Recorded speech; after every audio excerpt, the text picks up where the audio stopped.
चलिए शुरू करते हैं आज की कक्षा को। आवाज सुन पा रहे हैं ना आप सभी? कोई समस्या तो नहीं है? जी महोदय। हाँ जी। जी मैम। ठीक है, जी। चलिए शुरू करते हैं कक्षा को। तो 51 श्लोक तक का भाग हम सभी देख चुके हैं। अब 52वें श्लोक से हम सभी देखेंगे। दो प्रकार की सृष्टि के विषय में इसमें बात आई है। तो इसमें कह रहे हैं कि न विना भावैर्लिंगम न विना लिंगेन भाव निर्वृत्ति लिंगाख्यो भावास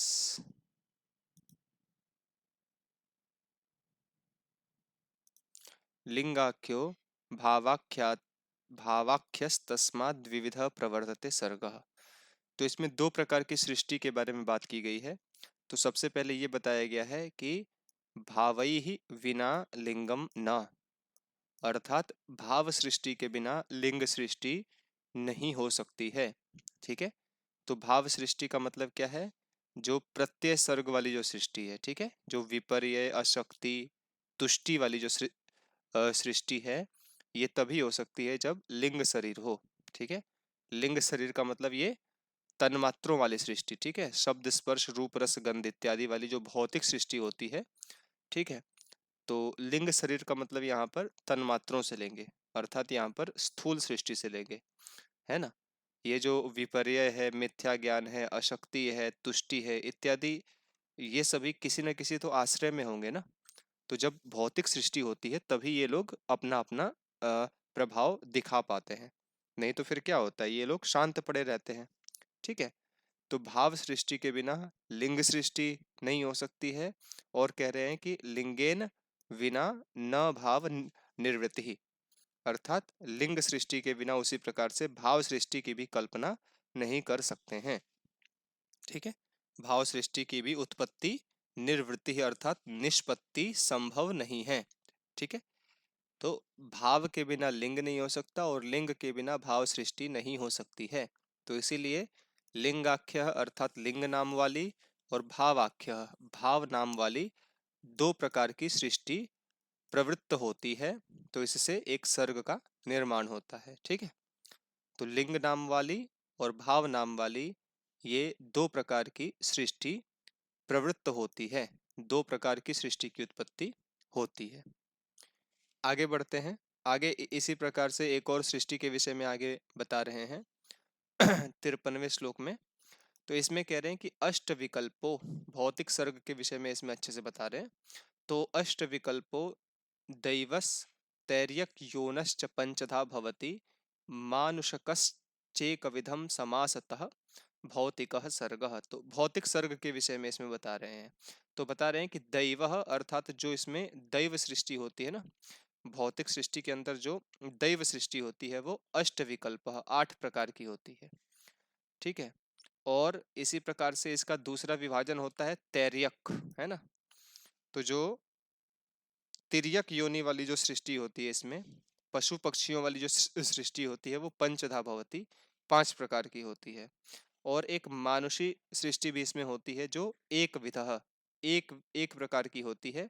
तो इस प्रकार से समासतः संक्षिप्त रूप में भौतिक सृष्टि को आप सभी के समक्ष ईश्वर कृष्ण ने बताया।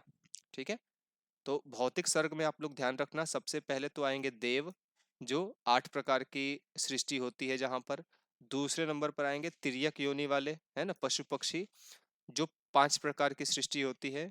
और तीसरे नंबर पर आते हैं मनुष्य, जिसमें कुल मिलाकर के केवल एक एक प्रकार की सृष्टि होती है। ठीक है, तो ये जो दैव सृष्टि है ये कौन कौन सी होती है तो यहाँ पर बता दिया गया है ना। ब्राह्म प्राजापत्य सौम्य इंद्र गांधर्व याक्ष राक्षस और पैशाच, तो ये सभी दैव सृष्टि वाले माने गए हैं। ठीक है, दैव का मतलब क्या हो गया, ये मनुष्यों के समान ही होते हैं लेकिन थोड़ा सा इनका स्थान जो होता है ना वो मनुष्यों से ऊपर होता है। ठीक है, मनुष्यों से इनका स्थान थोड़ा सा ऊपर होता है, इसीलिए इनको दैव सृष्टि वाले लोगों को कहा गया है। ठीक है, अब दैव सृष्टि में ये सब जो राक्षस हैं, पिशाच हैं, यक्ष हैं, गांधर्व हैं इत्यादि सब आ जाते हैं। ठीक है जी, और आगे बोल रहे हैं कि तैर्यक योन सृष्टि जो है वो पशु पक्षियों से संबंधित है। तो इसमें भी कुछ प्रकार के पशु पक्षी आ जाते हैं, जैसे पशु आ गया, है ना। पशु अर्थात जिन पशुओं को हम लोग पाल सकते हैं, घरेलू पशु जो है। मृग, मृग का मतलब जो वन्य जीव हो गए, पक्षी हो गए, सरीसृप हो गए, है ना, और स्थावर हो गए। ठीक है जी। तो इस प्रकार से ये तैर्यक यौन सृष्टि के अंतर्गत ये 5 चीजें आ गई। और मानुषी सृष्टि का ऊपर बता दिया गया, जिसमें मनुष्यों की उत्पत्ति इत्यादि होती है, मनुष्यों का रहना सहना होता है। ठीक है। तो ये 3 प्रकार की सृष्टि है, भौतिक सर्ग, इसको भी आप लोगों को याद रखना है। आगे बढ़ते हैं। तो अब आगे जो है बता रहे हैं कि गुणों के अनुसार ही ना सृष्टि का निर्माण होता है। जिसके अंदर जो जो गुण अधिक होगा उसमें उसी उसी का प्रभाव दिखाई पड़ता है। तो कह रहे हैं कि ऊर्ध्वम सत्व विशालस तमो विशालश्च मूलतः, मध्ये रजो विशालः, मध्ये रजो विशालो ब्रह्मादि स्तंभ पर्यंतः। तो इसका अन्वय यहाँ से ले सकते हैं कि ब्रह्मादि स्तंभ पर्यंतः, तो ब्रह्मा से लेकर के स्तंभ पर्यंत। तो सबसे पहले जो सबसे एक सुप्रीम पावर है उसको ले रहे हैं, ब्रह्म, है ना, ब्रह्म से लेकर के, और जो सबसे फिर छोटा होता है, तो जगत में जो सबसे जो छोटी वस्तु होती है वो तृण होती है। ठीक है, तृण होती है ना, कहते हैं ना कि मैं तुमको तिनके के समान भी नहीं मानता, है ना।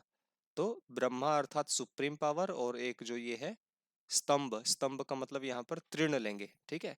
तो ब्रह्मा से लेकर के तृण तक का जो भी ये सृष्टि होती है ना भौतिक सृष्टि में, ब्रह्मा से लेकर के तृण पर्यंत भौतिक सृष्टि में जो सत्व विशालः, है ना, सत्व विशालः अर्थात इसका मतलब क्या होता है कि जो भी ऊर्ध्वम अर्थात जो भी ऊर्ध्व लोग है, ऊर्ध्वलोक जो भी मतलब उच्च स्थिति उन्हीं की देखी जाती है जो लोग सत्व विशाला अर्थात सत्व गुण से युक्त होते हैं। ठीक है। जो भी जो भी मनुष्य, जो भी प्राणी सत्व गुण से युक्त होते हैं, वही लोग हमें ऊपर देखे जाते हैं, वही हमें उच्च स्थिति पर देखे जाते हैं। ठीक है। और इसी प्रकार से कह रहे हैं कि तमो विशालश्च मूलतः सर्गः। ठीक है। तमो विशालश्च मूलतः सर्ग अर्थात जो तमोगुण से, तमो गुण का आधिक्य जिनके अंदर देखा जाता है वह मूलतः सर्ग अर्थात वो तो बिल्कुल मूल में देखे जाते हैं, बिल्कुल नीचे देखे जाते हैं। ठीक है। सत्व गुण वाले यहाँ देखे जाते हैं और तमो गुण वाले बिल्कुल मूल में देखे जाते हैं। ठीक है। मूल अर्थात अधोलोक में, है ना, ऊर्ध्वम अर्थात ऊर्ध्वलोक में, और मूल अर्थात अधोलोक में। और कह रहे हैं कि मध्य रजो विशालः, और जिनके अंदर रजो गुण की विशालता होती है, रजो गुण की प्रधानता होती है। ठीक है, विशाल अर्थात प्रधानता। तो जिनके अंदर रजोगुण की प्रधानता होती है वे मध्य लोक में देखे जाते हैं, ना, मध्य लोक में वे सभी लोग देखे जाते हैं। ठीक है। तो सत्वगुण मतलब सबसे ऊपर के लोक में, रजोगुण मतलब मध्य लोक में, और तमोगुण का मतलब सबसे नीचे वाले लोक में। ठीक है। तो इस प्रकार से आप सभी को समझना है। और सबसे पहले जो सत्वलोक अर्थात जो सबसे उत्तम लोक है, इसमें दैव लोक प्राप्त होते हैं। ठीक है। मध्यम लोक में जो है वो मनुष्य प्राप्त होते हैं, और जो सबसे नीचे है अधम लोक है, सबसे नीचे जो है उसके अंदर क्या है, उसके अंदर जो तिर्यक सृष्टि वाले जीव हैं यहाँ निवास करते हैं। तो दैव, मनुष्य और तिर्यक योन वाले जो पशु पक्षी हैं, इनके लिए ये 3 प्रकार की सृष्टि का निर्माण होता है। गुणों के अनुसार इनको सृष्टि प्राप्त होती है। ठीक है। आगे बढ़ते हैं। आगे इसी प्रकार से जो है ना, अब आगे जो है, आगे प्रकृति और पुरुष का स्वरूप, मोक्ष इत्यादि का जो जो स्वरूप है, ये वाला विषय इसमें आ रहा है कि किस किस प्रकार से पुरुष को मोक्ष की प्राप्ति होती है। तो इसमें कह रहे हैं कि तत्र जरा मरण कृतम दुखम प्राप्नोति चेतनः पुरुषः लिंगस्या विनिवृत्तेः तस्मात् दुखम स्वभावेन। तो कह रहे हैं कि तत्र, तत्र का मतलब क्या हो गया कि भिन्न भिन्न शरीरों में, ठीक है, भिन्न भिन्न शरीरों में ये पुरुष क्या करता है, प्रवेश करता हुआ, है ना, चेतनः पुरुषः, जो चेतन पुरुष है ये जरा मरण कृतम दुखम प्राप्नोति, है ना। अर्थात अपने कर्मों के अनुसार ये भिन्न भिन्न योनियों में, भिन्न भिन्न शरीरों में प्रवेश करता हुआ ये जो चेतन पुरुष है ना, ये जरा मरण कृतम दुखम प्राप्नोति, अर्थात जरा अर्थात बुढ़ापा और मृत्यु से उत्पन्न दुखों को प्राप्त करता है ना। अर्थात जब तक पुरुष का जन्म होगा, शरीर जब तक उसे प्राप्त होगा ना, तब तक क्या होगा, उसे वृद्धावस्था के दुख अथवा मृत्यु के दुख की प्राप्ति निश्चित रूप से होगी। जब तक शरीर है तब तक दुख मिलेंगे ही उसे। ठीक है। और आगे कह रहे हैं कि लिंगस्य ह विनिवृत्तेः, लिंगस्य ह विनिवृत्तेः, आविनिवृत्ते है। ठीक है। लिंगस्य आविनिवृत्ते है, अर्थात लिंग शरीर के निवृत्त हो जाने तक। आ मतलब संपूर्ण प्रकार से, आ मतलब होता है समन्तात, संपूर्ण प्रकार से लिंग शरीर के निवृत्त हो जाने तक ये अ, ये जो दुख है ना, उसको उसको प्राप्त होते हैं। ठीक है। तो इसीलिए ये जो दुख है ना, इनको बताया गया है कि ये तो स्वाभाविक है। अगर आपको शरीर की प्राप्ति होती है तो फिर आपको दुख जो है ना, वो तो आपसे पीछे पीछे आएगा ही आएगा, दुख से आप छूट नहीं सकते। ठीक है। तो इसमें बता रहे हैं कि जो चेतन पुरुष है भिन्न भिन्न जन्मों को धारण करता है, तो जो भी जरा जन्म से उत्पन्न दोष हैं, उत्पन्न जो भी दुख है, उसको इसकी भी प्राप्ति होती है। और जब तक लिंग शरीर की निवृत्ति नहीं हो पाती है ना, तब तक ये यही क्रम जो है चलता रहता है। लिंग का मतलब जो सूक्ष्म शरीर है। ठीक है। तो सूक्ष्म शरीर कब कब कैसे कैसे मुक्त होता है, इसके विषय में बताया जा चुका है कि आपको धर्म ज्ञान विराग ऐश्वर्य इत्यादि से युक्त जो भी कर्म है उनको करना है, तभी आपकी मुक्ति हो सकती है। और आप यदि अधर्म, अज्ञान, राग और अनैश्वर्य वाले कर्म करेंगे तो आपका बंधन होगा। अभी कल हमने पढ़ा था ना, तो इसी चीज को इसमें बता रहे हैं कि चेतन पुरुष का मोक्ष जब तक नहीं होता है तब तक यह जरा और मरण के दुखों से युक्त होता रहता है, जब तक कि इसको इसका जो लिंग शरीर है, इसकी मृत्यु, इसकी मुक्ति नहीं हो जाती है। ये अपने अ, विनिवृत्त है। अविनिवृत्त का मतलब क्या है, ये निवृत्त नहीं हो जाता।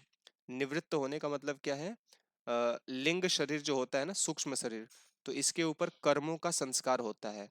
जब तक आप शुभ अशुभ कोई भी कर्म करेंगे तब तक इसको कर्म के फल के लिए, फल को भोगने के लिए इस संसार में आना पड़ता है। ठीक है। तो जब कर्मों का जो खाता है, कर्मों का जो अकाउंट है पूरा खत्म हो जाता है, उसके बाद में लिंग शरीर से भी निवृत्ति मिल जाती है। आगे बढ़ते हैं। आगे इसमें इसी प्रकार से बता रहे हैं कि सृष्टि का निमित्त क्या है, सृष्टि क्यों बनती है। तो बता रहे हैं कि इत्येष प्रकृति कृतो महदादि विशेष भूत पर्यंतः प्रति पुरुष विमोक्षार्थम स्वार्थ एव परार्थ आरंभ।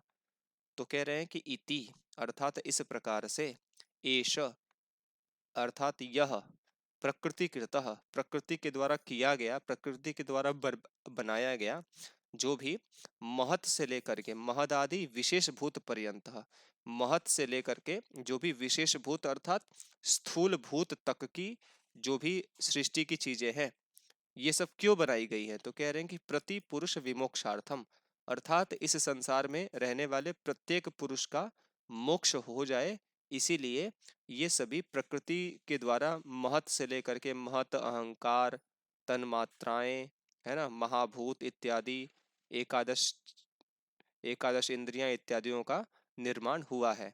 तो ये क्यों हुआ है, ताकि प्रत्येक पुरुष का मोक्ष हो जाए। ठीक है। और प्रत्येक पुरुष का मोक्ष हो जाना ये क्या है, ये इसका परार्थ है ना। प्रकृति का तो परार्थ हुआ ना, प्रकृति का तो इसमें कोई स्वार्थ है नहीं, तो ये प्रकृति का परार्थ है। लेकिन फिर भी यह स्वार्थ एवं आरंभ, अर्थात स्वार्थ के समान प्रतीत होता है, स्वार्थ के समान ही यह हमें दिखाई पड़ता है, लेकिन ये परार्थ आरंभ, ये तो परार्थ के लिए आरंभ अर्थात किया गया है। ठीक है। तो इसमें बता रहे हैं कि प्रकृति के द्वारा जो भी ये प्रपंच किया गया है, तो इसका बस एक ही कारण है कि प्रत्येक पुरुष का मोक्ष हो जाए। और इन सभी एक्टिविटी में पुरुष का कोई स्वार्थ नहीं है ना। तो हमें लगता है कि प्रकृति का भी स्वार्थ है, उसको अलग अलग प्रकार से खिलने का और खुद को प्रेजेंट करने का मौका मिलता है, अलग अलग पेड़ पौधे हरियाली, है ना। उसको मतलब प्रकृति को भी अस्तित्व में आने का मौका मिलता है। प्रकृति का इतना जो मतलब आया था ना पीछे कि इसके अनंत रूप हैं, तो प्रकृति के अनंत रूपों का उसे प्रकाशित करने का मौका मिलता है।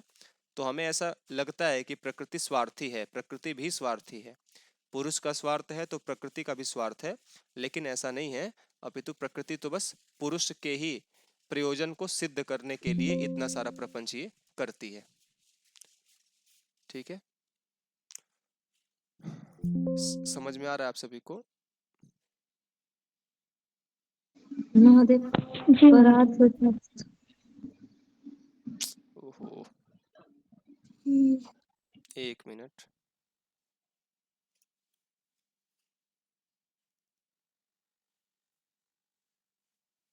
देख पा रहे हैं स्क्रीन? जी दोबारा अर्थ समझाना है। देखिए बहुत सिंपल है। प्रकृति ये सारा प्रपंच क्यों करती है? प्रकृति तो शून्य अवस्था में होती है ना। जब प्रलय काल चलता है तो प्रकृति क्या हो जाती है? शून्य अवस्था में हो जाती है। और ये जो सारे पदार्थ आपको दिखाई पड़ रहे हैं ना, तो ये सारे कैसे हो जाते हैं? प्रकृति में ही लीन हो जाते हैं। ठीक है। अब प्रकृति में इतने पदार्थ है ना कि आप उनको कभी भी गिन नहीं सकते हैं। ठीक है। जैसे सुबह के समय में आपकी खिड़की में अगर मान लो कोई छेद होता है या दीवार में कोई छिद्र होता है तो उससे एक प्रकाश आता है। उस प्रकाश में आप सभी देखते हैं ना कि कितने सारे धूल के कण उसमें विद्यमान है, दिखाई पड़ते हैं ना बहुत सारे, और उनको कोई भी काउंट नहीं कर सकता है। तो केवल एक स्थान से थोड़ा सा प्रकाश निकल करके आता है तो उसमें हमें ये तत्व दिखाई पड़ते हैं। तो सोचिए पूरे संसार में कितने सारे तत्व इसी प्रकार से घूम रहे हैं, है ना। हर जगह इसी प्रकार के तत्व विद्यमान हैं। तो इसमें क्या कह रहे हैं कि ये सारा प्रपंच क्यों किया गया है? केवल इसीलिए किया गया है कि प्रत्येक पुरुष का मोक्ष हो जाए। ठीक है। तो इन सभी गतिविधि में प्रकृति का कोई स्वार्थ नहीं है। फिर भी ऐसा हमें प्रतीत होता है कि प्रकृति का भी स्वार्थ है, क्योंकि प्रकृति क्या थी? एकदम शांत थी, अंधकारमय थी। और उसमें जब प्रकाश हुआ तो उसके बाद क्या हुआ? इतने सारे पेड़ पौधे बने, फल फूल बने, नदियां पर्वत बने। तो ये माना जाता है कि प्रकृति स्वार्थी है, लेकिन ऐसा नहीं है। ये तो परार्थ के लिए आरंभ ये कार्यों को करती है। ठीक है। और ये उसमें भी आया था ना, जो प्रकृति होती है वो पुरुष के कैवल्य के लिए, और जो प्रकृति होती है जो पुरुष होता है वो प्रकृति के दर्शन के लिए, आपस में ये लोग जुड़ते हैं, है ना। लंगड़े और अंधे व्यक्ति के समान इनका आपस में संयोग होता है और इस प्रकार से सृष्टि की उत्पत्ति होती है। ठीक है, समझ में आ गया? आगे बढ़े। जी महादेव। थोड़ा सा बाद में दिमाग जी लगाओगे तो आप लोगों को समझ में आ जाएगा। सब ये मोक्ष वाली बातें अब आगे होंगी, तो थोड़ा सा आप लोगों को भी परिश्रम करना पड़ेगा अब बाद में। अब मैं हर एक श्लोक के बाद आपसे नहीं पूछूंगा कि आपको समझ में आया या नहीं आया। आगे बढ़ते हैं। तो प्रकृति की जो है ना पुरुष के प्रति जो मोक्ष के लिए प्रवृत्ति है उसको इसमें बताया जा रहा है कि प्रकृति मतलब पुरुष के मोक्ष के लिए क्या क्या करती है। तो कह रहे हैं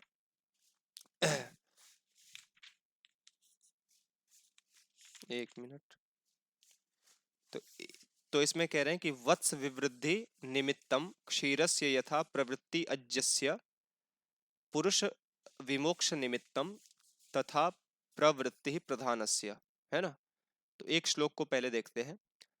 तो इसमें कह रहे हैं कि वत्स विवृद्धि निमित्तम।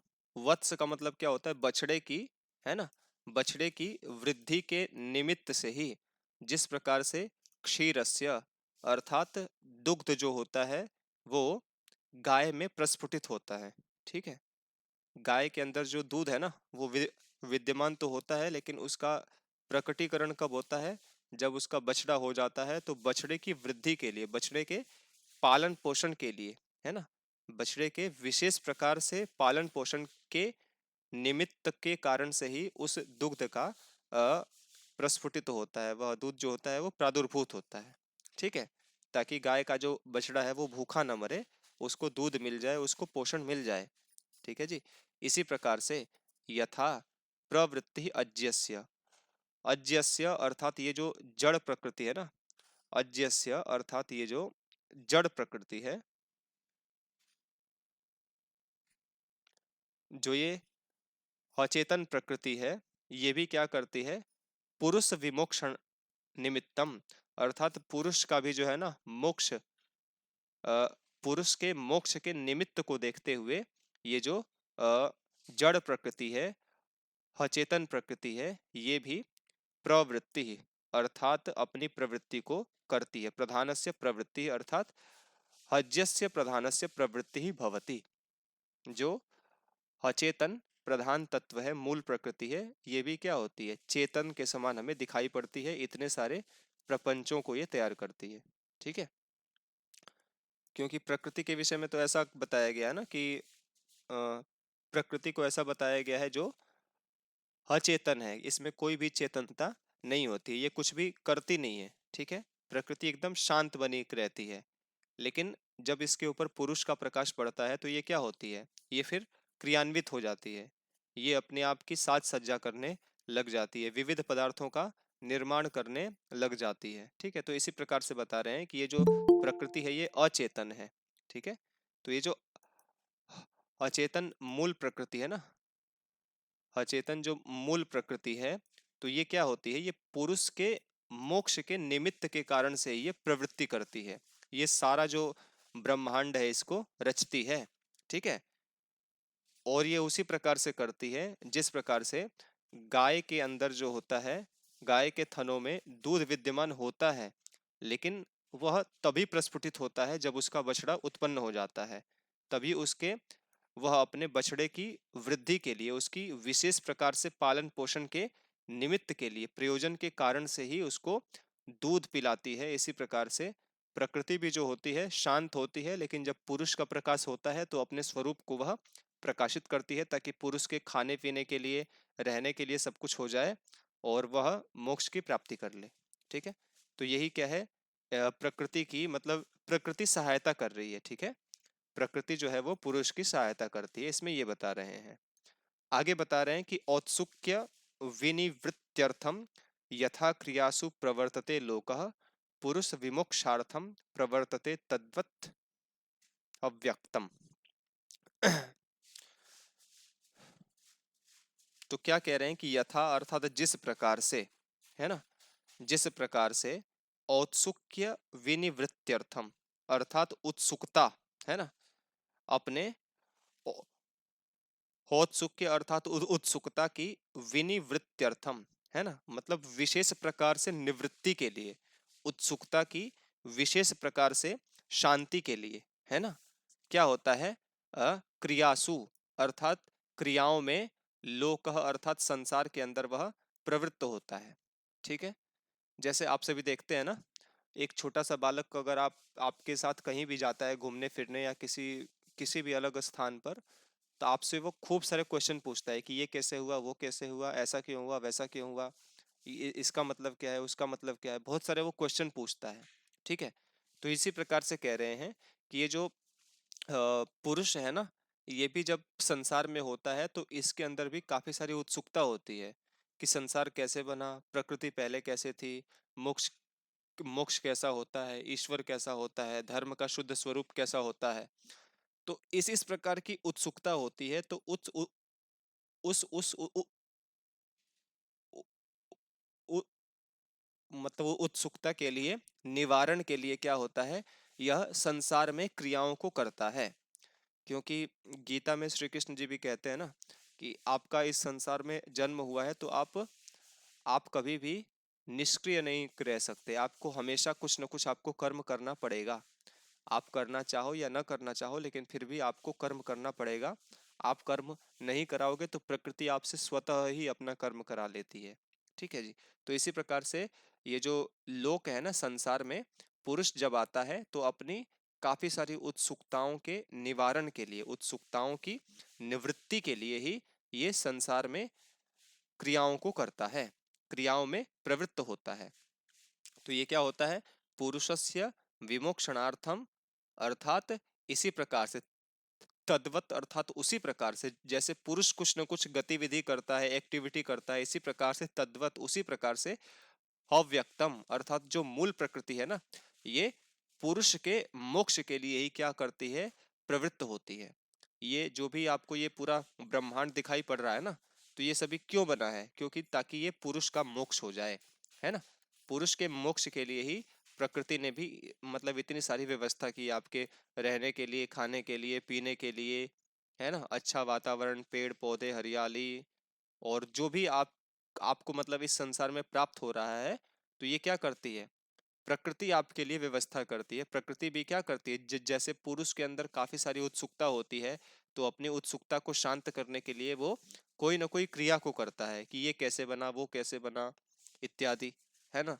तो इसी प्रकार से प्रकृति भी पुरुष के मोक्ष के प्रयोजन को देखते हुए ही प्रवृत्त होती है, इतना सारा प्रपंच दिखाती है। आगे बढ़ते हैं। आगे इसी प्रकार से इसमें कह रहे हैं कि प्रकृति की उपकारिता अर्थात जो प्रकृति है ना, ये मनुष्यों के ऊपर उपकार करती है। कैसे करती है, तो इसको भी देखते हैं, समझते हैं। बड़े आसान श्लोक हैं ये, कारिकाएं हैं। तो कहते हैं कि रंगस्य दर्शयित्वा निवर्तते नर्तकी यथा नृत्यात् पुरुषस्य तथा आत्मानं प्रकाश्य विनिवर्तते प्रकृति।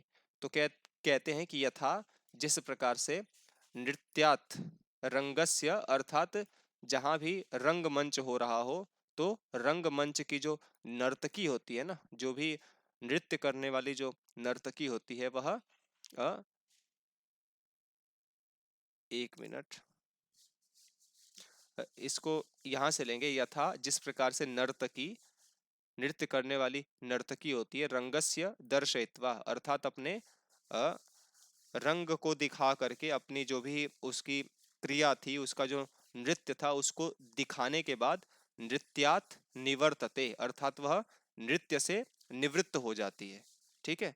तो इसी प्रकार से ये जो प्रकृति है ना, प्रकृति क्या है, प्रकृति क्या है, पुरुषस्य पुरुषस्य अर्थात पुरुष के प्रयोजन के लिए, पुरुषस्य अर्थात पुरुष के लिए ही क्या होता है, वह आत्मानं प्रकाश्य स्वयं को दिखा करके वह विनिवर्तनते अर्थात वह विनिवर्तते अर्थात वह निवृत्त हो जाती है। ठीक है।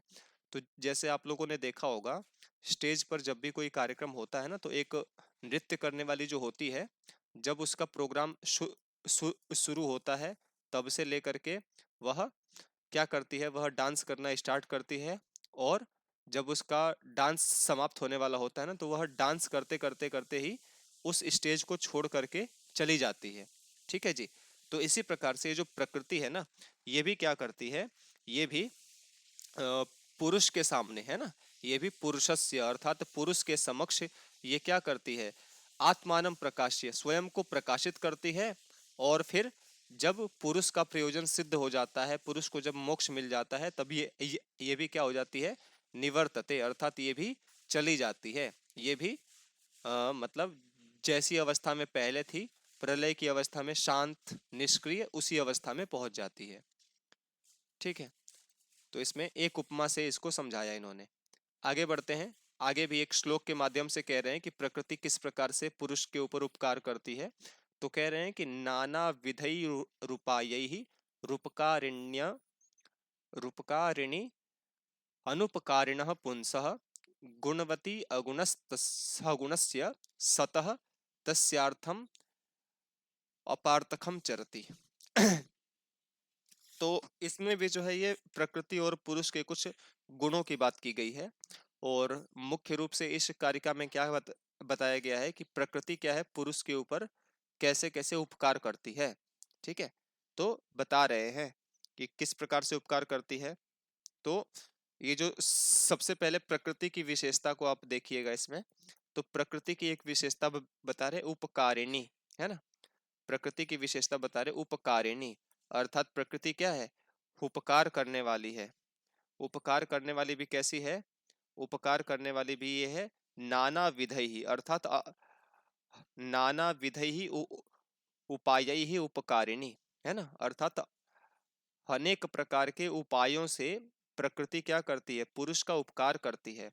और उपकार करने वाली ये जो प्रकृति है ना, ये किसका उपकार करती है, तो बोल रहे हैं कि अनुपकारिणः पुंसः, अर्थात जो अनुपकारी है। पुरुष तो कोई उपकार नहीं कर रहा है ना, पुरुष जल पीता है, खाना खा रहा है, फल खा रहा है ना। पुरुष इस प्रकृति से अपना उपकार ले रहा है, ठीक है। अपने को स्वयं के लाभ के लिए सभी वस्तुओं का ग्रहण कर रहा है, लेकिन अ, पुरुष जो होता है ये प्रकृति के ऊपर कोई उपकार नहीं करता, इसीलिए कहते हैं कि पुरुष क्या है, अनुपकारी है। तो ऐसे अनुपकारी पुरुष के लिए। और प्रकृति की दूसरी विशेषता इसमें आई है गुणवती, अर्थात ये गुणों वाली है ना। प्रकृति क्या है, गुणों वाली है। और प्रकृति, गुणों वाली जो प्रकृति है ये अगुणस्य, अर्थात जो निर्गुण है, गुणों से जो हीन है, गुणों से जो हीन पुरुष की सत्ता है, उसके लिए सतह, सतह का मतलब क्या होता है, सतह का मतलब होता है अनेक प्रकार से, है ना। सतह का अर्थ यहाँ पर क्या दिया गया है, एक मिनट। सतह का मतलब क्या है, इस प्रकार से होते हुए, ठीक है। सतह का मतलब सत्ता वाला, अर्थात होते हुए। तस्यार्थम अपार्थम करोति, है ना। तस्यार्थम अर्थात पुरुष के प्रयोजन को सिद्ध करने के लिए, तस्यार्थम अर्थात पुरुष के प्रयोजन को सिद्ध करने के लिए ये अपार्थकम करोति। अपार्थकम अर्थात क्या हो जाता है, ये जो भी कार्य कर रही है ना, तो इसमें इसका कोई स्वार्थ नहीं है, ठीक है। इसमें इसका कोई भी स्वार्थ नहीं है, ये निस्वार्थ भाव से चरती, विचरण करती है, ठीक है। तो एक बार फिर से इसको समझेंगे। तो इसमें प्रकृति के लिए दो विशेषताएं आई हैं, दो विशेषण आए हैं। सबसे पहला विशेषण आया है कि ये उपकारिणी है। ये जो प्रकृति है ना, ये उपकार करने वाली है। और प्रकृति क्या है, गुणवती है, गुणों से युक्त है। और जो पुरुष है ये कैसा है, अनुपकारी है और अगुण है, गुणों से भिन्न है। तो ऐसी जो प्रकृति है, भिन्न भिन्न प्रकार के उपायों के द्वारा, ऐसी जो प्रकृति है, उपकारी और गुणवती जो प्रकृति है, ये अनुपकारी और गुणों से हीन होते हुए भी पुरुष के लिए तस्यार्थम अर्थात उसी के प्रयोजन को सिद्ध करने के लिए अपार्थकम चरोति अर्थात निस्वार्थ भाव से अपनी क्रिया को करती है, विचरण करती है, ठीक है। इन सभी क्रियाओं में प्रकृति का अपना कोई स्वार्थ नहीं होता है, ठीक है। आगे बढ़ते हैं। आगे इसमें इसी प्रकार से कह रहे हैं कि प्रकृति की सुकुमारता, सुकुमारता का मतलब क्या है, प्रकृति की कोमलता, प्रकृति का जो भी है, प्रकृति सबसे कोमल है, ऐसा सांख्यकारी का कार्य इसमें बता रहे हैं, ठीक है। जैसे बता रहे हैं कि प्रकृति है सुकुमार सुकुमारतरम किंचित अस्ति इति न किंचिदस्ति इति मे मतिर्भवति या दृष्टास्मीति पुनर् न दर्शनम उपैति पुरुषस्य। कि मतलब कह रहे हैं कि प्रकृति है सुकुमारतरम, अर्थात प्रकृति से ज्यादा सुकुमार, सुकुमार मतलब कोमल, लज्जाशील। न किंचित अस्ति इति, कोई भी अधिक नहीं है ऐसा, मे मतिर्भवति, मेरी बुद्धि के अनुसार। तो आचार्य ईश्वर कृष्ण कहते हैं कि इस संसार में ना प्रकृति से अधिक कोमल या लज्जाशील कोई भी नहीं है। क्यों नहीं है, तो इसमें कह रहे हैं कि या मतलब जो प्रकृति क्या करती है, दृष्टा अस्मि इति, है ना। दृष्टा मतलब पुरुषेण, पुरुषेण अहम, पुरुषेण अहम दृष्टा अस्मि इति, अर्थात पुरुष के द्वारा मैं देख ली गई हूं, ठीक है। तो इस प्रकार से वह पुनर्न दर्शनम उपैति, फिर क्या है, पुरुषस्य दर्शनम न पुनः उपैति, फिर वह पुरुष के दर्शन में नहीं आती है, दर्शन प्राप्त नहीं करती है। तो सांख्य दर्शन क्या बताता है, सांख्य दर्शन का शुरू से ऐसा ही उद्देश्य था ना, कि आप 25 तत्वों का ज्ञान प्राप्त कर लोगे। जिस दिन आप 25 तत्वों का सम्यक ज्ञान प्राप्त कर लोगे, आपकी मुक्ति हो जाएगी, ठीक है जी। तो इसी प्रकार से इसमें भी बता रहे हैं कि प्रकृति क्या है ना, प्रकृति बड़ी सुकुमार है, लज्जाशील है, बड़ी कोमल है। क्योंकि एक बार उसको पुरुष ने अच्छी प्रकार से जान लिया, तो उसके बाद वह पुरुष के सामने कभी नहीं आती है। उसको पुरुष को कभी भी अपना स्वरूप फिर से नहीं दिखाती है। ठीक है, जैसे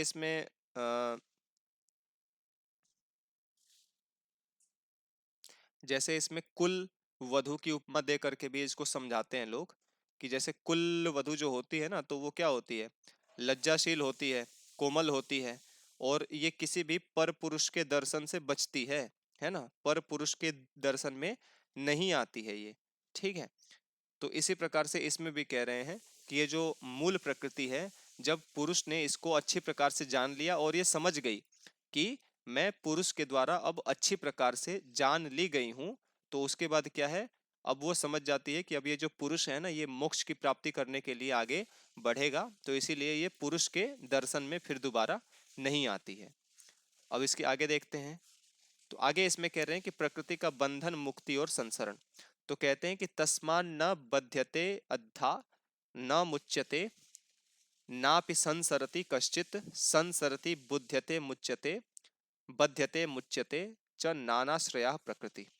इसलिए तस्मात अर्थात इसलिए, ठीक है, कश्चित, कश्चित मतलब कोई भी जो पुरुष है ना, कश्चित कोई भी पुरुष न बध्यते, ना तो वो बंधन को प्राप्त करता है, न मुच्यते ना वो मोक्ष को प्राप्त करता है, और न अपि संसरति अर्थात न ही इस संसार में रमण करता है, भ्रमण करता है।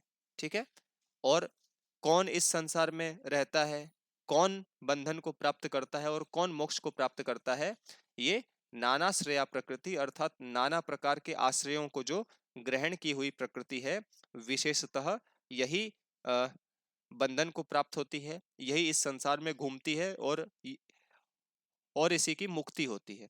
ठीक है, तो अब तक तो हम लोग पुरुष के कैवल्य के लिए बात कर रहे थे ना, कि पुरुष का कैवल्य हो जाता है 25 तत्वों का ज्ञान प्राप्त करने से।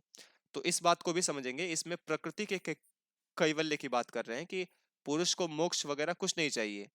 ठीक है, मोक्ष जो होता है वो तो प्रकृति का होता है। तो कैसे बोल रहे हैं, तो देखिए, जब पुरुष जब 25 तत्वों का ज्ञान प्राप्त कर लेता है, तो फिर वह इस संसार में नहीं आता है। तो फिर जब पुरुष इस संसार में आएगा ही नहीं, तो प्रकृति फिर क्या करेगी, है ना। तो इसी प्रकार से इसमें ऐसा कहने की कोशिश कर रहे हैं कि हालांकि 25 तत्वों के ज्ञान से पुरुष को ही मोक्ष की प्राप्ति होती है, लेकिन उसके बाद क्या हो जाती है, प्रकृति भी फिर ब्रह्म में लीन हो जाती है, प्रलयावस्था में पहुंच जाती है, जहां पर वो शांत, स्थिर और निश्चेतन बनी रहती है। तो मतलब मोक्ष तो पुरुष का ही होता है, लेकिन प्रकृति का भी इसमें काफी सारा लाभ होता है। प्रकृति को फिर से संसार की उत्पत्ति नहीं करनी होती है, प्रकृति को फिर मनुष्यों के लिए अलग अलग प्रकार से इनकी व्यवस्था नहीं करनी होती है, प्रकृति भी क्या हो जाती है, मुक्त अवस्था में पहुंच जाती है। ठीक है, तो इसमें ऐसा बताने का प्रयास किया जा रहा है कि जो पुरुष है उसको तो मोक्ष की प्राप्ति होती ही है ना। पुरुष को तो क्या है, मोक्ष की प्राप्ति होनी ही है, और ये एक जन्म में हो, दो में हो, हजार में हो या लाखों में हो, लेकिन पुरुष अपने मोक्ष की प्राप्ति कर लेता है। लेकिन पुरुष के मोक्ष प्राप्ति करने के बाद जो प्रकृति है ना, ये भी बंधनों से मुक्त हो जाती है। इसी बात को इसमें बता रहे हैं ये। ठीक है, तो इसी को इन्होंने भिन्न शैली में कहा है कि पुरुष का बंधन नहीं होता, न पुरुष मुक्त होता है, और न ही पुरुष संसरती इस संसार में रमण करता है, अनेक आश्रयों को ग्रहण करता है। अपितु ये जो प्रकृति है, यही इस संसार में भिन्न भिन्न आश्रयों को ग्रहण करके बंधनों में बनती है और मुक्ति को प्राप्त करती मुक्त होती है। आगे इसमें कहते हैं कि प्रकृति का बंधन और मोक्ष, है ना, प्रकृति का बंधन और मोक्ष कैसे होता है इसको बता रहे हैं। तो 63 नंबर की ये कारिका है। तो इसमें कह रहे हैं कि रूपई ही सप्तभिरेवतु बध्नात् बध्नाति आत्मानम आत्मना प्रकृति सैव च पुरुषार्थम प्रति विमोचयेत विमोचयति एक रूपेण। अर्थात कह रहे हैं कि 7 रूपों के द्वारा, सप्तभी रूपई ही, है ना, प्रकृति जो होती है ना, प्रकृति जो होती है वो 7 रूपों के द्वारा आत्मना, आत्मना अर्थात स्वयं के द्वारा, आत्मानम स्वयं को, बध्नाति बांध लेती है, बंधनों में डाल देती है, ठीक है। लेकिन सा एव, वही प्रकृति जो है ना, वही जो प्रकृति है, सा एव पुरुषार्थम प्रति, अर्थात पुरुष, पुरुषार्थ के लिए, पुरुष के मोक्ष के लिए एक रूपेण विमोचयति, अर्थात एक ऐसा इसका रूप है जो उसके द्वारा, एक स्वरूप के द्वारा वह विमोचयति, अर्थात स्वयं को मुक्त कर देती है ना। तो आप सभी ने पढ़ा था ना, बुद्धि के जो 8 भेद होते हैं, कौन कौन से होते हैं, बताइए आप सभी लोग।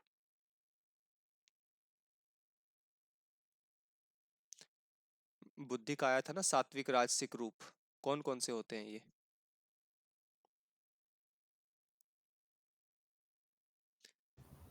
धर्म, ज्ञान, विराग और ऐश्वर्य। ठीक है, तो बुद्धि के ये 8 रूप है, 4 सात्विक है, 4 तामसिक है। तो धर्म, अ, धर्म धर्म, ज्ञान, विराग और ऐश्वर्य, और इसी प्रकार से इन्हीं का मतलब आप लोग उल्टा कर दोगे तो ये तामसिक रूप हो जाएगा। तो इसमें कह रहे हैं कि आपको इन 8 में से केवल 7 को ही ग्रहण करना है, तो ज्ञान को छोड़ करके, ठीक है, ज्ञान को छोड़ करके जो भी 7 बचे हैं ना, तो इन सातों के द्वारा ही, इन 7 प्रकार के भावों के द्वारा ही जो प्रकृति है, ये स्वयं के द्वारा ही, स्वयं के द्वारा, और ये आत्मानम, अपने को बांधती है, ठीक है। और जब व्यक्ति एक रूपेण, अर्थात व्यक्ति में जब ज्ञान की जब प्रधानता हो जाती है, तो यही जो प्रकृति है ना, ज्ञान के कारण से ही ये जो पुरुषार्थ होता है, पुरुषार्थ को विमोचयति, मुक्त कर देती है, ठीक है। तो 7 कारणों से प्रकृति बंधनों में बांधती है, और जो एक कारण है ज्ञान, तो ज्ञान के द्वारा ही क्या है, पुरुष को मोक्ष की प्राप्ति हो जाती है, ठीक है। सा एव पुरुषार्थम प्रति एक रूपेण विमोचयति, वही जो प्रकृति है पुरुषार्थ की सिद्धि के लिए ज्ञान से ही वह क्या हो जाता है, मुक्त हो जाती है, ठीक है। तो प्रकृति भी चाहती है इस संसार में रहते हुए कि पुरुष जो है वह ज्ञान पूर्वक आचरण करे और वह स्वयं को मुक्त कर ले, ताकि वह भी जा करके आराम करे, ठीक है। इसी प्रकार से अब मोक्ष वगैरह से संबंधित कुछ कुछ बातें और अभी इसमें आएंगी।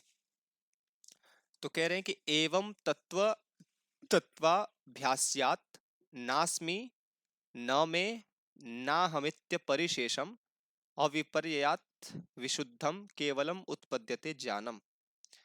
तो कह रहे हैं कि एवं तत्वाभ्यासात, एवं तत्वाभ्यासात अर्थात इस प्रकार से 25 तत्वों के अभ्यास से, 25 तत्वों के ज्ञान से, न अस्मि अर्थात यह मैं नहीं हूं, न मैं, न यहां मेरा कुछ भी है, ना हम इति, और न ही मैं हूं, है ना। अर्थात सबसे पहले बताया न अस्मि, है ना, न अस्मि अर्थात जो भी क्रिया कर रहा हूं ना, तो वो मैं नहीं हूं, और न में यहाँ कुछ भी मेरा नहीं है, और न हम, न अहम अर्थात न ही मैं करता हूं, न ही मैं कुछ कर रहा हूं, ऐसा अपरिशेषम अर्थात इस प्रकार से संपूर्ण, और कह रहे हैं कि अविपर्यात विशुद्धम अर्थात विपर्य ज्ञान से रहित, विशुद्ध जो ज्ञानम, जो ज्ञान है ना, केवल यही उत्पद्यते, उत्पन्न होता है, ठीक है। तो इसमें प्रकृति के विषय में ही बता रहे हैं, पुरुष के विषय में इसमें बता रहे हैं विशेष रूप से।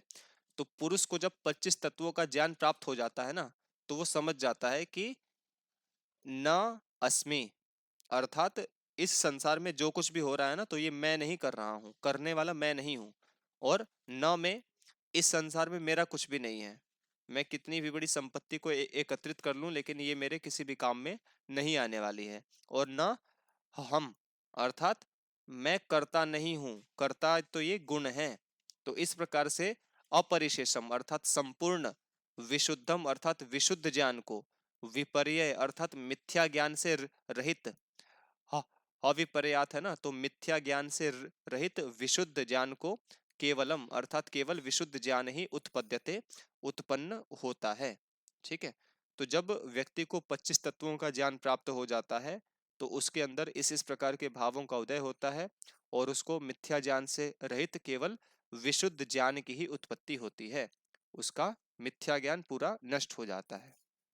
और आगे इसमें कहते हैं कि तेन निवृत्त प्रसवार्थम प्रसवार्थवशात् सप्त रूप विनिवृत्ताम प्रकृतिम पश्यति पुरुषः प्रेक्षकवत् अवस्थितः स्वस्थः।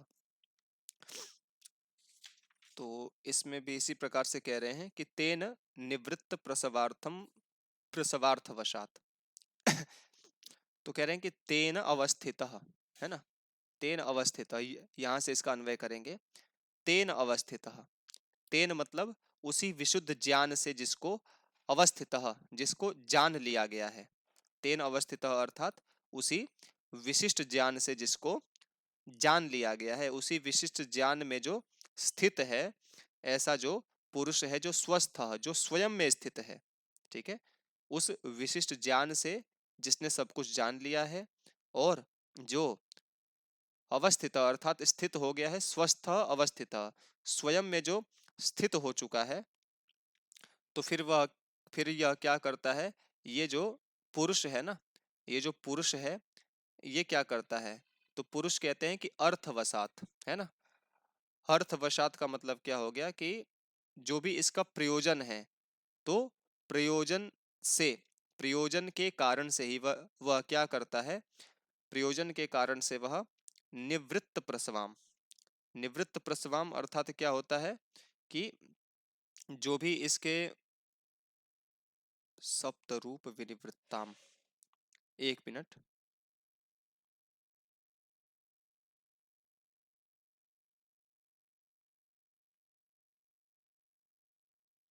है ना, तो निवृत्त प्रसवाम का मतलब क्या है, निवृत्त प्रसवाम का मतलब ये होगा कि जो भी इस संसार का भोग करना है या अपवर्ग करना है, इस प्रकार के भावों से यह क्या होता है, निवृत्त हो जाता है। और आगे कह रहे हैं कि सप्त रूप विनिवृत्ताम, और पीछे जो ये 7 प्रकार के रूप बताए गए है ना, ज्ञान को छोड़ करके जो ये 7 रूप बताए गए हैं, तो ये इनसे भी क्या हो जाता है, विनिवृत्त हो जाता है, इनसे भी छूट जाता है, ठीक है। तो ऐसा जो पुरुष है ना, ये प्रकृतिम प्रकृति को प्रेक्षकवत पश्यति, अर्थात प्रेक्षक के समान देखता है, ठीक है। प्रेक्षक अर्थात क्या होता है, प्रेक्षक मतलब प्रइक्षक, मतलब प्र का मतलब प्रकृष्ट रूप से जो इक्षक, इक्षक अर्थात जो देखने वाला है, मतलब दृष्टा के समान बस प्रकृति को देखता है कि प्रकृति में इतने सारे तत्व हैं, तो मुझे सभी का ज्ञान प्राप्त कर लेना है और मुझे अपने मुख्य अर्थ की तरफ ही जाना है, मुख्य जो मेरा प्रयोजन है उसी की तरफ मुझे जाना है, ठीक है। तो बता रहे हैं कि जिसको 25 तत्वों का ज्ञान प्राप्त हो जाएगा, तो वह क्या हो जाएगा, वह स्वस्थ अवस्थित अर्थात स्वयं में स्थित हो जाएगा। स्वस्थ का मतलब क्या होता है, स्वस्मिन तिष्ठति इति स्वस्थ, जो स्वयं में स्थित हो जाता है। और उसके बाद जो भी इसके भोग अपवर्ग की जो भी स्थिति है, इससे यह छूट जाता है। 7 प्रकार के जो ये भाव बताए गए, इनसे भी ये क्या होता है, छूट जाता है। तो ऐसा जो व्यक्ति होता है ना, वह प्रकृति को प्रेक्षक के समान देखता है, बस एक दृष्टा के समान देखता है कि प्रकृति है, इसकी ये क्रियाएं होती हैं, ये गतिविधि होती है, और प्रकृति जो है ये हमेशा रहने वाली नहीं है, समाप्त हो जाने वाली है, तो इसीलिए मुझे बहुत ज्यादा इस पर परेशान नहीं होना है।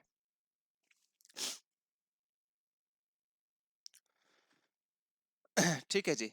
तो इसी प्रकार से हमने कुछ कारिकाओं को देखा, आगे भी कुछ कारिकाएं और हैं, आप लोग जाना मत, आज आज इसको समाप्त करते हैं। और कौन कौन आया हुआ है आज, ठीक है। अब इसमें क्या कह रहे हैं कि पुरुष और प्रकृति का जब ज्ञान हो जाता है ना, तो ये मुक्त हो जाते हैं, है ना। ज्ञान के बाद इनका संयोग होता है, ये बता रहे हैं इसमें, ठीक है। तो इसमें कह रहे हैं कि दृष्टा मया इति उपेक्षकः एको दृष्ट अहम इति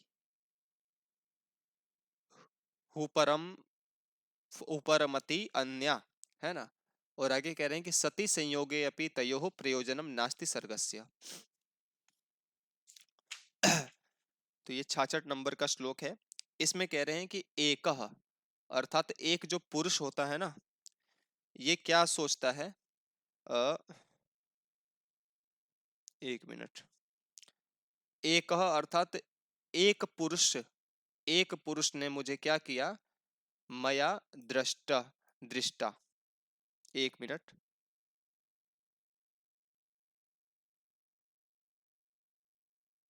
अच्छा ठीक है। एक मतलब प्रकृति और पुरुष में से जो प्रकृति है ना, वो एक के लिए प्रकृति का बोध है कि जो एक प्रकृति होती है ना, वो क्या सोचती है कि मया दृष्टा। अच्छा एक मिनट, रुकिए रुकिए रुकिए, इसमें बड़ा कंफ्यूजन है। अ, जो पुरुष होता है उसके लिए आया हुआ है एक, ठीक है। तो एक जो पुरुष होता है वो क्या सोचता है, मया दृष्टा, अर्थात मेरे द्वारा ये जो प्रकृति है ना, तो ये क्या है, जान ली गई है, देख ली गई है। तो इति उपेक्षका, फिर वो उसकी उपेक्षा कर देता है। उपेक्षा करने का मतलब उसको इग्नोर कर देता है ना। आप जिस चीज को आप बहुत ज्यादा जान चुके हो, कोई आपको कहे कि आप फिर से उसी चीज को जानने के लिए प्रयत्न करो, तो फिर आप उसकी उपेक्षा करते हो कि अरे छोड़ो ना, मुझे क्या जानना। तो इसी प्रकार से जो पुरुष है ना, ये ऐसा सोचता है कि मया दृष्टा, मेरे द्वारा ये जो प्रकृति है ना, ये अच्छी प्रकार से जान ली गई है, तो फिर इसकी उपेक्षा करता है। और हन्या मतलब जो प्रकृति है ना, वो क्या सोचती है कि दृष्टा अहम इति उपरमति, है ना। तो दृष्टा अहम इति उपरमति मतलब मैं क्या है, पुरुष के द्वारा देख ली गई हूं। दृष्टा हम मतलब मैं पुरुष के द्वारा देख ली गई हूं। तो वह क्या है, वो इस प्रकार का विचार करके उपरमति अर्थात ये विरत हो जाती है। मतलब ये अपने स्वरूप को छोड़ करके फिर यह प्रलयावस्था में लीन होने पहुंच जाती है, शांत स्थिति में पहुंच जाती है। ठीक है। तो पुरुष ऐसा सोचता है कि मैंने इसको देख लिया है, प्रकृति ऐसा सोचती है कि पुरुष ने मुझे देख लिया है। तो इसमें क्या होगा, सती संयोगे अपि, अगर सती संयोगे अपि अर्थात तयोह अर्थात उन दोनों का, संयोग अर्थात संयोग होने पर भी, है ना, उन दोनों का अर्थात प्रकृति और पुरुष का संयोग होने पर भी सर्गस्य प्रयोजनम नास्ति, अर्थात सृष्टि का प्रयोजन नहीं रह जाता है ना। एक कहते हैं ना, एक विचारों की बात आती है इसमें।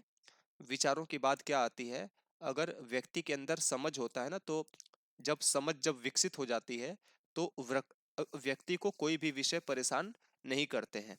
ठीक है। जैसे हमारे शास्त्रों में ब्रह्मचारियों के लिए, ठीक है, ब्रह्मचारियों के लिए क्या कहा जाता है कि आपको पर स्त्री का दर्शन नहीं करना है ना। पर स्त्री का दर्शन, उसके विषयों से बचना है, क्योंकि इससे क्या होता है, आपका मन जो होता है ये विकारों से ग्रसित हो जाता है। लेकिन ब्रह्मचर्य की जो उत्तम अवस्था होती है ना, उसको क्या कहा जाता है कि जिस समय कोई स्त्री है तो उसके सामने पुरुष, या जो पुरुष है उसके सामने स्त्री उसके साथ रहे, उसके आसपास रहे, तब भी उसके अंदर कोई विकार ना आए, क्योंकि उसने सब कुछ समझ लिया है कि ये इसके अंदर भी एक जीवात्मा है, इसको स्त्री अथवा पुरुष का शरीर प्राप्त है। मेरे अंदर भी एक जीवात्मा है, मुझे ये प्राप्त है। मेरा कर्तव्य अलग है, इसका कर्तव्य अलग है, मेरी मंजिल अलग है, उसकी मंजिल अलग है। तो मतलब वहां भी जो है स्त्री भी होती है, पुरुष भी होता है, अथवा स्त्री के सामने भी पुरुष होता है, लेकिन उनके अंदर किसी भी प्रकार का विकार नहीं आता। वे मतलब अपने लक्ष्य से विचलित नहीं होते हैं। ठीक है। तो ये ज्ञान की पराकाष्ठा की बात कर रहे हैं। तो इसी प्रकार से जब पुरुष को ऐसा ज्ञान हो जाता है कि मैंने तो इस प्रकृति का जो भी रूप था ना, इसका जो भी स्वरूप था कि ये कैसी होती है, क्या होती है, इसको अच्छी प्रकार से जान लिया, 25 तत्वों का ज्ञान प्राप्त कर लिया।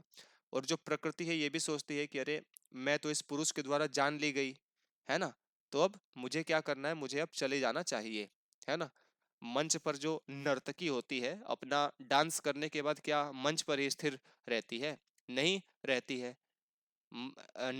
डांस करने के बाद तो बहुत दूर की बात है, डांस करते हुए ही वो मंच से चली जाती है ना, मंच पर नहीं रुकती है।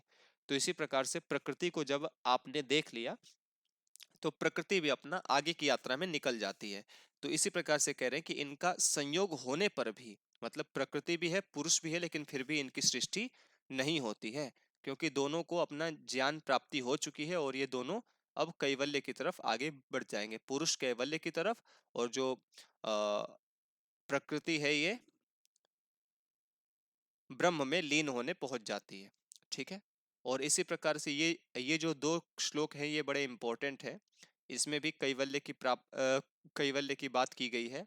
तो इसमें कह रहे हैं कि सम्यक ज्ञानाधिगमात धर्मादिनाम अकारण प्राप्तौ तिष्ठति संस्कार वशाच्च चक्रम चक्र भ्रमिवत धृत शरीर प्राप्ते शरीर भेदे चरितार्थत्वाद प्रधान विनिवृत्तौ एकांतिक मात्यंतिक उभयम कैवल्यम आपनोति। ठीक है, जिनको कुछ काम है या कुछ ऐसा विशेष कार्य हो तो आप लोग जा सकते हैं, बाकी मैं तो अभी इसको समाप्त करूंगा, 2-4 श्लोक बस हैं तो मैं इसको पढ़ाऊंगा आप सभी को। तो इसमें क्या कह रहे हैं कि सम्यक ज्ञानाधिगमात अर्थात सम्यक ज्ञान के प्राप्त कर लेने के बाद, है ना, सम्यक ज्ञान के मतलब जो शुद्ध ज्ञान है उसकी प्राप्ति कर लेने के बाद धर्म आदि नाम अकारण प्राप्त हो, है ना, धर्म आदि नाम जो है ये अकारण प्राप्त है, अर्थात ये जो धर्म आदि है ना ये कारण, धर्म आदि जो है ये जो भी सृष्टि हो रही है तो इसमें कारण के रूप में नहीं है, है ना। ये जो मुझे धर्म, अधर्म, विराग, ऐश्वर्य इत्यादि जो भी ये सब प्राप्त हो रहे हैं ना, तो ये सभी कारण नहीं है, ये सृष्टि की उत्पत्ति के लिए कारण नहीं है, ऐसा व्यक्ति मानने लगता है। क्योंकि किसी भी व्यक्ति के अंदर संस्कार कब तक जीवित होते हैं, जब तक उसके अंदर पाप कर्म विद्यमान होता है। क्योंकि पाप कर्म के कारण ही उसको पाप कर्मों से निवृत्त कराने के लिए ईश्वर की व्यवस्था होती है कि उसका फिर से जन्म हो और उसका मुक्ति हो सके। तो इसी प्रकार से इसमें बता रहे हैं कि ये जो धर्म आदि मुझे प्राप्त है ना, ये मुझे इसीलिए प्राप्त है क्योंकि मेरे अंदर ज्ञान का अभाव है। अगर मैं ज्ञान की प्राप्ति करूंगा तो मैं किसी भी प्रकार से कर्म के बंधन में नहीं फंसूंगा और मुझे इस सृष्टि में पुनः आना नहीं पड़ेगा। ठीक है, तो धर्म आदि नाम अकारण प्राप्तों का मतलब क्या है कि ये जो धर्म आदि जो भी है ना, धर्म अधर्म इत्यादि जो भी हैं, तो ये क्या है, धर्म अधर्म इत्यादि जो है ये सृष्टि की उत्पत्ति में कारण नहीं है, है ना, अकारण प्राप्त हो अर्थात ये कारण नहीं है। और ये कारण किस में नहीं है, तो कह रहे हैं कि सूक्ष्म शरीर में, है ना, सूक्ष्म शरीर में ये सभी कारण नहीं है, ये तो स्थूल शरीर का विषय है। धर्म आदि हमें क्यों प्राप्त होते हैं, क्योंकि हम जब पुनर्जन्म हमारा जब होता है तभी हमें धर्म अधर्म ज्ञान विराग ऐश्वर्य इत्यादि की प्राप्ति होती है, शरीर के साथ में ये संस्कार आ जाते हैं। लेकिन जब हमारा शरीर ही छूट जाएगा तो फिर ये धर्म आदि भी हमसे छूट जाएंगे। ठीक है जी, तो इसमें बता रहे हैं कि तिष्ठति संस्कार वसाती, ये तो संस्कार के वशीभूत ये स्थित होते हो जाते हैं, हमसे चिपके रहते हैं। लेकिन अगर हम उत्तम कर्मों को करने लग जाएं और गलत कर्मों को छोड़ दें, ज्ञान पूर्वक आचरण करें और अज्ञानता के जो भी आचरण है उनको छोड़ देते हैं, तो ये जो इनका संस्कार होता है ना ये भी क्या हो जाता है, समाप्त हो जाता है। ठीक है, तो ये सभी क्या है, धर्म आदि जो है ये हमारी सृष्टि के लिए कारण नहीं है।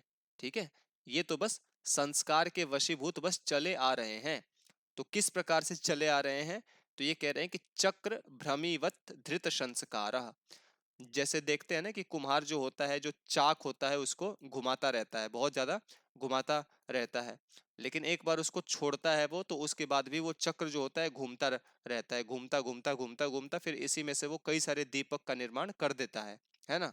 तो इसी प्रकार से ये जो धर्म अधर्म इत्यादि जो भी हमें प्राप्त हुए हैं या हमारा जन्म जो हो रहा है ना, ये इसीलिए हो रहा है क्योंकि हम हमारे अंतःकरण पर, हमारे आत्मा पर जो ये धर्म अधर्म विराग ऐश्वर्य इत्यादि का संस्कार पड़ा हुआ है। और जब ये संस्कार समाप्त हो जाता है तब हम क्या हो जाते हैं, हम सम्यक ज्ञान की प्राप्ति करने के बाद हमें मोक्ष की प्राप्ति हो जाती है। तो हमें धर्म अधर्म इत्यादि संस्कारों को ज्ञान के द्वारा, है ना, ज्ञान के द्वारा हमें इनको समाप्त करना है। आगे क्या कहते हैं, आगे कह रहे हैं कि प्राप्ते शरीर भेदे, ठीक है, प्राप्ते शरीर भेदे चरित चरितार्थत्वात् प्रधान विनिवृत्तौ एकांतिकम आत्यंतिकम उभयम कैवल्यम आपनोति।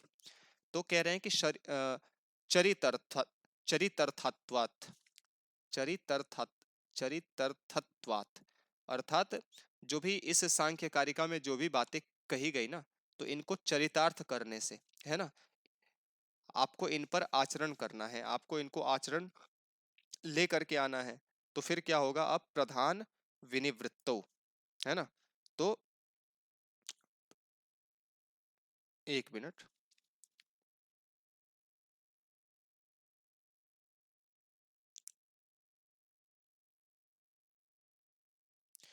तो कह रहे हैं कि प्रधान निवृत्तो, अर्थात आप इस ज्ञान के ऊपर आचरण कीजिए, तो उसके बाद क्या होगा, प्रधान की निवृत्ति हो जाएगी, जो मूल प्रकृति है ये क्या हो जाएगी, ब्रह्म में लीन हो जाएगी, ये अपने स्वरूप से हट जाएगी। तो उसके बाद क्या होगा, शरीर भेदे प्राप्ते, फिर शरीर का भेद हो जाएगा, ठीक है। फिर हमारा शरीर का जो जन्म होना है ना, ये क्रिया भी हमारी समाप्त हो जाएगी। और फिर एकांतिकम आत्यंतिकम, एकांतिक अर्थात जो शुरू में आया था कि पूर्ण रूप से, और आत्यंतिक अर्थात सदैव रहने वाला, ये जो दोनों प्रकार का ये जो हमारा कैवल्य है ना, उभयम कैवल्यम, दोनों प्रकार का ये जो कैवल्य है, मोक्ष अवस्था जो है उसकी हम लोग प्राप्ति कर लेते हैं, ठीक है। तो तीन चार बातें इसमें बताई हैं। सबसे पहले तो ये है कि इस 25 तत्वों का जो ज्ञान है, इसको आपको जानना है और उसके बाद इसको आचरण में शामिल करना है, इस पर आपको व्यवहार करना है। तो उसके बाद ही क्या होता है, ये जो प्रधान होती है मूल प्रकृति, ये भी निवृत्त हो जाती है, ये भी समझ जाती है कि इसने मुझे जान लिया, तो ये अपना चली जाती है। और जब प्रकृति होगी ही नहीं, तो फिर क्या होगा, हमारे शरीर का भी भेद हो जाएगा, हमारे शरीर का भी जन्म नहीं होगा, जन्म मरण के बंधन से हम सभी मुक्त हो जाएंगे। और हम एकांतिक अर्थात जो पूर्ण है, और आत्यंतिक अर्थात जो सदैव रहने वाला जो कैवल्य है, इसकी प्राप्ति हम लोग कर पाते हैं, ठीक है। तो कैवल्य के विषय में बता रहे हैं। और आगे इसी प्रकार से इसमें आगे कहते हैं, अब इसका लास्ट ही केवल चल रहा है, दो तीन श्लोक बस और हैं। तो कहते हैं कि पुरुषार्थ ज्ञानमिदं गुह्यम परमर्षिणा समाख्यातम स्थिति उत्पत्ति प्रलयाः चिंत्यन्ते यत्र भूतानाम। ठीक है, तो कह रहे हैं कि यत्र, जहां पर, भूतानाम, प्राणियों के, उत्पत्ति स्थिति प्रलय चिंत्यन्ते, उत्पत्ति स्थिति और प्रलय इत्यादि चिंतन किए जाते हैं। तो ये क्या है, ऐसा, ये गुह्यम अर्थात गूढ़, पुरुषार्थ ज्ञानम इदम, जो ये है ना, ये जो ज्ञान है ना, ये पुरुषार्थ अर्थात पुरुषार्थ का जो ये ज्ञान है, ये बड़ा गुह्य है, बड़ा गूढ़ है। और ये परमर्षिना अर्थात परम ऋषि कपिल के द्वारा ही ये समाख्यातम अर्थात कही गई है, ठीक है। तो पुरुषार्थ का ये जो गूढ़ ज्ञान है ना, ये परम ऋषि, परम ऋषि का मतलब बड़े ऋषि जो हैं, आचार्य महर्षि कपिल जो हैं, उन्हीं के द्वारा ये सारी व्यवस्था कही गई है, ठीक है। तो यहाँ भी देखिए, महर्षि कपिल को जो है परम ऋषि के नाम से संबोधित किया गया है ना। और आप सभी ने जो पीछे कल कारिका एक देखी थी, सांसिद्धिकाः इत्यादि जो श्लोक देखे थे, तो उसमें भी हमने बात की थी ना कि तीन प्रकार की कैटेगरी में जो सबसे हाई कैटेगरी थी, जिनको मतलब जन्म लेते हुए ही, मतलब उनका जन्म हुआ और उनको पहले से ही सारे वेद इत्यादि का ज्ञान प्राप्त था, तो ऐसे व्यक्ति को कहा जाता है कि ये बहुत बहुत मतलब हाई कैटेगरी के लोग हैं ये, ठीक है। जिनको ना गुरु की आवश्यकता पड़ती है, ना फिर किसी और की आवश्यकता पड़ती है, इनका जो प्राचीन संस्कार है ये इनके जन्म से ही प्रकाशित हो उठता है, ठीक है। तो इसी प्रकार से ये जो पुरुषार्थ का, ये जो कैवल्य का जो ये गूढ़ ज्ञान है ना, ये भी परम ऋषि के द्वारा कहा गया है, जहां पर प्राणियों की उत्पत्ति स्थिति प्रलय इत्यादि का चिंतन किया गया है, ठीक है। ग्रंथ के विषय में बता रहे हैं। और आगे ये दो तीन कारिकाएं और हैं। तो इसमें कहते हैं कि एतत् पवित्रमग्र्यम मुनि आसुरये अनुकंपया प्रदतौ आसुरपि पंचशिखाय तेन च बहुधा कृतम तंत्रम। तो कह रहे हैं कि एतत् पवित्रम, ये जो पवित्र जो ग्रंथ है ना सांख्यकारी का, और क्या है, अग्र्यम, अग्र्यम अर्थात ये अग्रणी है। अग्रणी अर्थात अगर सांख्य दर्शन को हमें पढ़ना है, तो हमें सबसे पहले इसी ग्रंथ को पढ़ना होता है।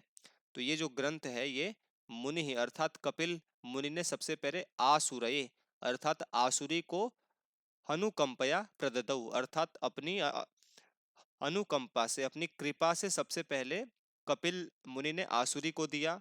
फिर कहते हैं कि आसुरी रपि पंचशिखाय, आसुरी ने फिर पंचशिख को ये ज्ञान दिया। ठीक है, तो तेन च बहुधा कृतम तंत्रम। तो उसके बाद क्या है, जो पंचशिख थे इन्होंने बहुत प्रकार से इस ग्रंथ की व्याख्या की, इस सांख्य दर्शन का प्रचार किया, विस्तार किया। ठीक है, तो आगे इसी प्रकार से एक और श्लोक इसमें कहते हैं क्या कहते हैं कि शिष्य परंपरया आगतम ईश्वर कृष्णेन च एतत् आर्याभिः संक्षिप्तम आर्यमतिना सम्यक विज्ञाय सिद्धांतम। है ना, तो इसमें कह रहे हैं कि शिष्य परंपरा अर्थात मतलब आचार्य कपिल ने, कपिल के बाद आसुरी, आसुरी के बाद पंचशिख, तो उसी शिष्य परंपरा से ही, ठीक है, उसी शिष्य परंपरा से ही आगतम अर्थात प्राप्त, एतत् जो ये ज्ञान है ना, जो ये सांख्य कारिका का ये जो ज्ञान है, एतत् सिद्धांतम, ये जो सिद्धांत है इसका, इसको क्या किया है, ईश्वर कृष्ण ने अर्थात ईश्वर कृष्ण के द्वारा, आर्याभि अर्थात इसको बाद में लेंगे, सबसे पहले आर्यमतिना अर्थात आर्यमतिना का मतलब श्रेष्ठ बुद्धि के द्वारा, आर्यमतिना का मतलब श्रेष्ठ बुद्धि के द्वारा, सम्यक अर्थात अच्छी प्रकार से, संक्षिप्तम, संक्षिप्तम को भी बाद में लेंगे, आर्याभि अर्थात आर्य छंदों में, है ना, आर्याभि अर्थात आर्य छंदों के द्वारा इसको संक्षिप्तम निबद्ध किया गया। ठीक है, तो कहने का मतलब ये है, देखो इसका अन्वय करने में ज्यादा समस्या हो जाती है आप लोगों के साथ में, तो बात इसमें बस इतनी कह रहे हैं कि शिष्य परंपरा के अनुसार, है ना, सबसे पहले आचार्य कपिल, कपिल के बाद आसुरी, आसुरी के बाद पंचशिख, और उसी शिष्य परंपरा में ही मेरा भी नाम आता है। आचार्य ईश्वर कृष्ण कहते हैं कि शिष्य परंपरा में से ही इस सिद्धांत को, है ना, शिष्य परंपरा से ही प्राप्त इस सिद्धांत को, और ये जो सिद्धांत है इसको श्रेष्ठ बुद्धि के द्वारा, अच्छे लोगों के द्वारा मैंने क्या किया है, अच्छी प्रकार से इसको जाना है, जान करके ही आपके सामने आर्या छंद में संक्षिप्त रूप से इसको आप सभी के सामने प्रकाशित किया है।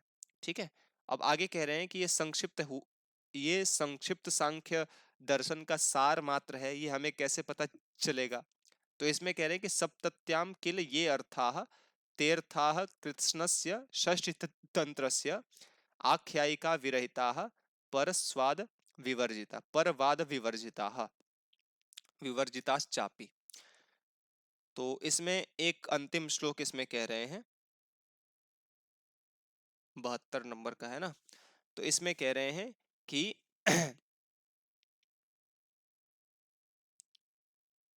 कृत्स्नस्य षष्ठी तंत्रस्य अर्थात जो ये पंचशिख का जो ग्रंथ है ना, जो ये ऊपर की परंपरा में आए थे, आसुरी ने पंचशिख को दिया, तो पंचशिख का जो ग्रंथ है वो उसका क्या नाम है, षष्ठी तंत्र है। ठीक है, तो संपूर्ण षष्ठी तंत्र में ये अर्थाः जो सिद्धांत बताए गए हैं, ते अर्थाः सप्तत्याम किल अर्थात वही अर्थ जो है ना, इन 70 कारिकाओं में किल निश्चित रूप से क्या है, विद्यमान है। ठीक है, मतलब जो सिद्धांत षष्ठी तंत्र में आचार्य पंचशिख ने प्रतिपादित किया था, वही सिद्धांत जो है इस ग्रंथ में भी केवल 70 कारिकाओं में मैंने लिखा है। और ये केवल 70 कारिकाओं में कैसे आ गया, क्योंकि षष्ठी तंत्र तो बहुत बड़ा है, सांख्य दर्शन तो बहुत बड़ा है, तो आपने 70 कारिकाओं में इसको कैसे लिख लिया, तो कहते हैं कि मैंने आख्यायिका विरहिता अर्थात मैंने इसमें आख्यायिकाओं का स्थान नहीं दिया। आख्यायिकाएं का मतलब क्या होता है ना, मतलब अपनी बात को सिद्ध करने के लिए लोग अलग अलग से कहानियों का प्रयोग करते हैं, मतलब एग्जाम्पल देते हैं कि ऐसा हुआ तो फिर ऐसा हो गया, एक राजा था उसके साथ ऐसा हुआ तो उसमें मूल कारण ये था, जैसे बीच बीच में मैंने थोड़ा बहुत आप सभी को बताया होगा।